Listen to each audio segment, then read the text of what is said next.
आठवीं नवरात्रि की हार्दिक शुभकामनाएं। आठवीं नवरात्रि को महाअष्टमी के रूप में माता महागौरी का पूजन किया जाता है। माता महागौरी नवदुर्गा का 8वां स्वरूप है।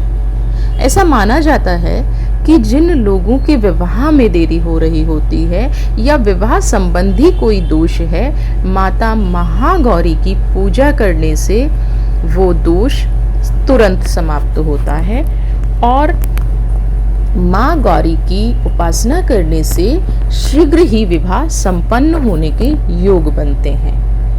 तो आइए जानते हैं माता महागौरी के रूप की पौराणिक कथा।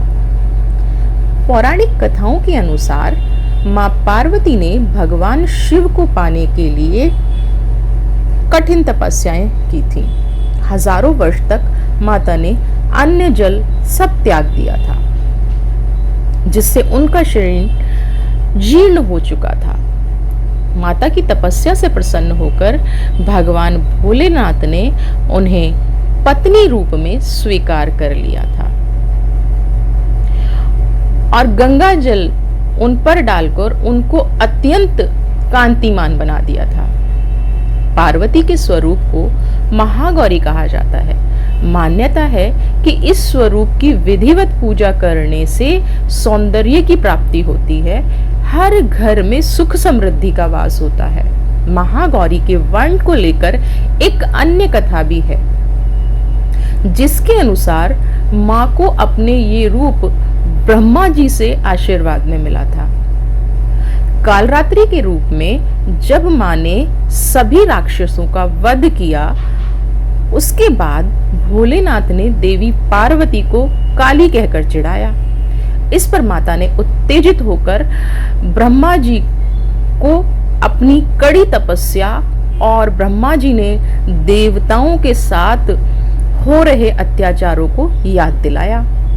ब्रह्मा जी ने देवी से प्रसन्न होकर पार्वती को साक्षात दर्शन दिए और हिमालय के मानसरोवर में स्नान करने के लिए कहा, जिसके बाद माँ का शरीर दूध की तरह सफेद हो गया। माता के इस स्वरूप को महागौरी कहा गया।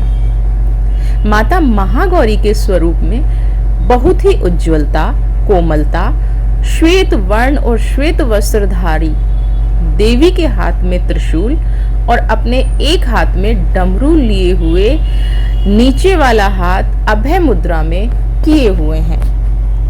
महागौरी को गायन संगीत बहुत प्रिय है। महागौरी सफेद वृषभ यानी बैल की सवारी करती हैं। माता का काल रात्रि स्वरूप जितना भयंकर है, उतना ही महागौरी का स्वरूप सौम्य, शांत और दृष्टिगत है। अष्टमी तिथि को इनकी पूजा करने से सभी के मनोभाव, मनोकामनाएं पूरी हो जाती हैं। ब्रह्म मुहूर्त में उठकर स्नान आदि करने के बाद जब आप माता का ध्यान करते हैं तो अपने स्थान पर गंगा जल अवश्य छिड़कना चाहिए।